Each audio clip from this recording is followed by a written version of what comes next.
All right. We gotta figure out what we're doing here. Even if you're Team Big, you can't ignore these huge indiscretions. Welcome to MsMojo. And today we're counting down our picks for the top 10 times Mr. Big from Sex and the City was the worst. You do this every time.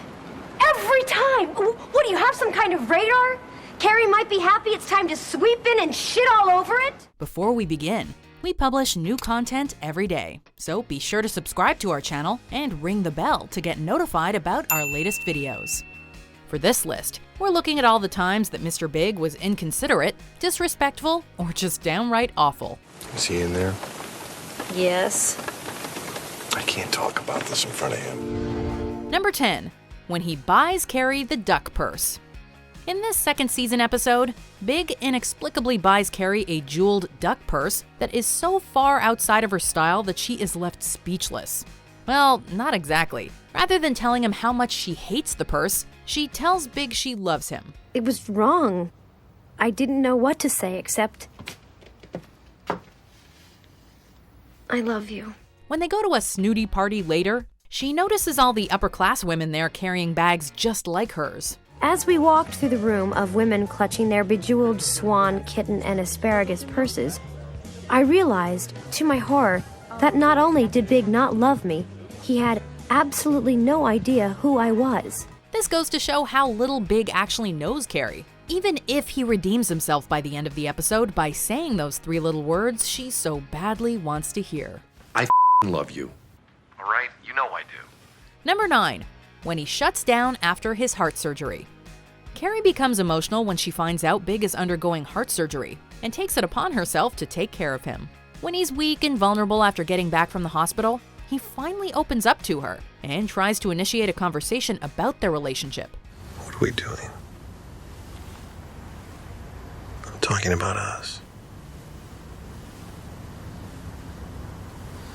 Life's too short.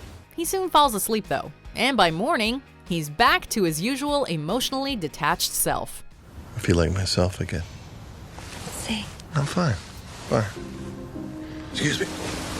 This moment was as crushing for viewers as it was for Carrie, because we finally got a glimpse of just how great things could be before having it taken away.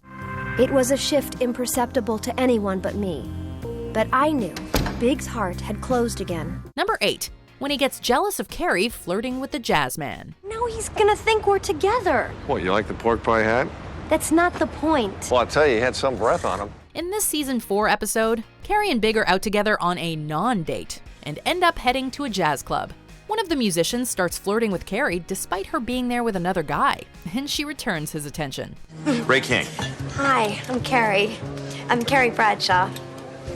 Jazz neophyte.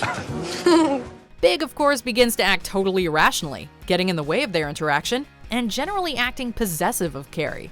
Since these two aren't actually together at this point, his actions are totally unjustified.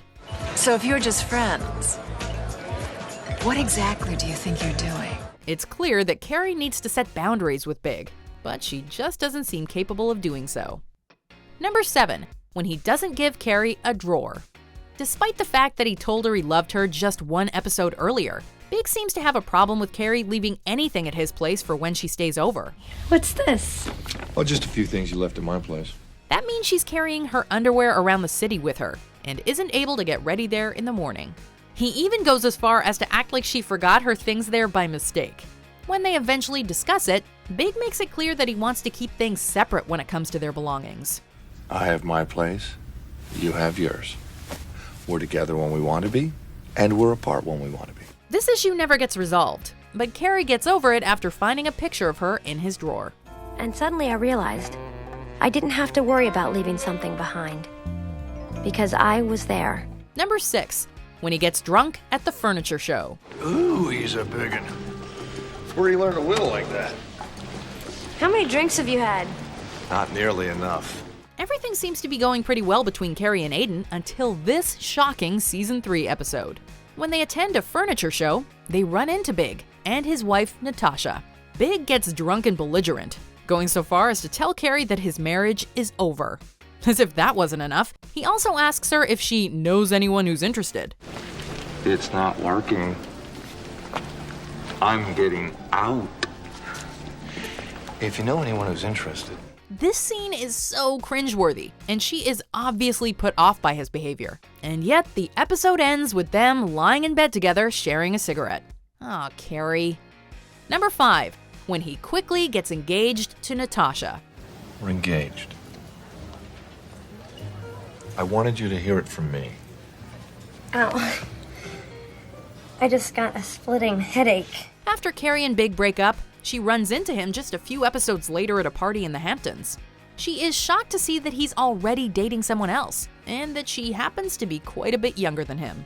Just one episode after that, Big tells her they're actually engaged. Carrie is understandably shocked, because he'd always been so fearful of committing to her. And when you call for lunch... Engaged? How can you be engaged? You have a problem with commitment, remember? In fact, you told me you never wanted to get married again, ever. So the fact that he became engaged to someone he'd only known for a couple of months felt like a real slap in the face. You string me along for 2 years and then you marry some 25-year-old girl after only 5 months? Number 4, when he shows up at Aiden's cabin. You can't smoke in the house. Huh? You can't smoke in the house. That's cool. Even after their affair ends, Big still manages to insert himself into Carrie's life in problematic ways.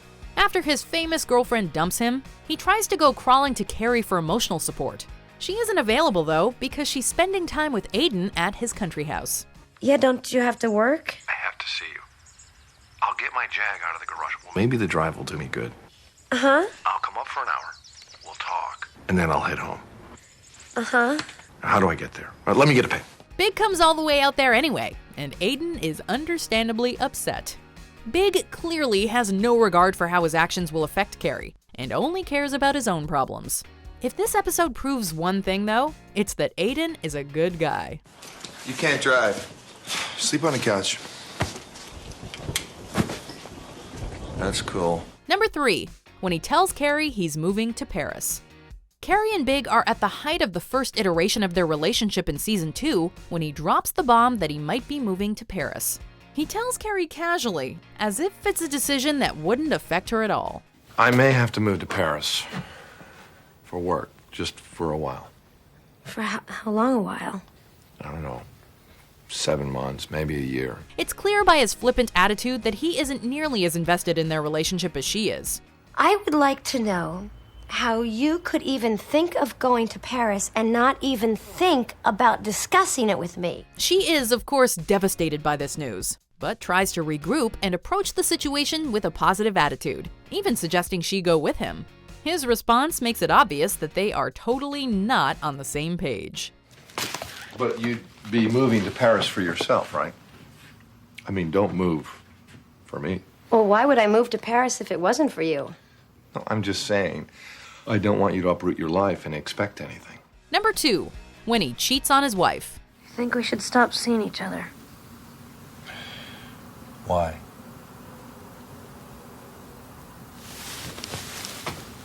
Both Carrie and Big are to blame for the affair that starts between them while both are in other relationships. We're definitely not pinning this one solely on Big, but he definitely gets some additional points docked because he's actually married. It can't happen again. You're married. I'm aware of that. But come on. It was pretty amazing, wasn't it? He shows very little regard for his wife's feelings throughout the process, and is equally disinterested in how his actions may be affecting Carrie. It's really troubling that this period is one of the only times that Big actually let Carrie in, and wasn't withholding with his affection for her. Before we unveil our number 1 pick, here are some dishonorable mentions. With who? My ex-wife. Suddenly, my column was the last thing on my mind. You were married? Yeah, I thought I told you. Apparently, the other patrons aren't bothered at all. I didn't have the guts to tell Big that he was actually kind of bothering me. Are you on a date?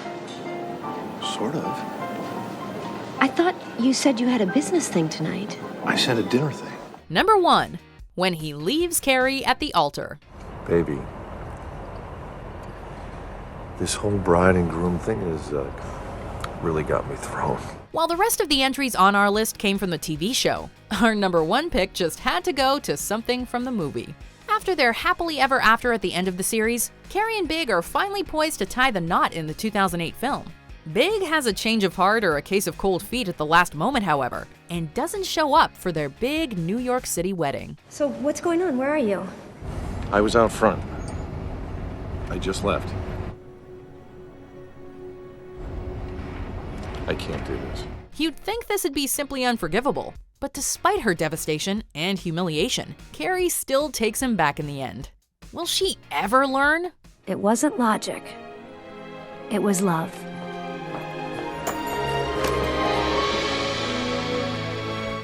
Do you agree with our picks? Check out these other great clips from MsMojo and subscribe for new videos every day.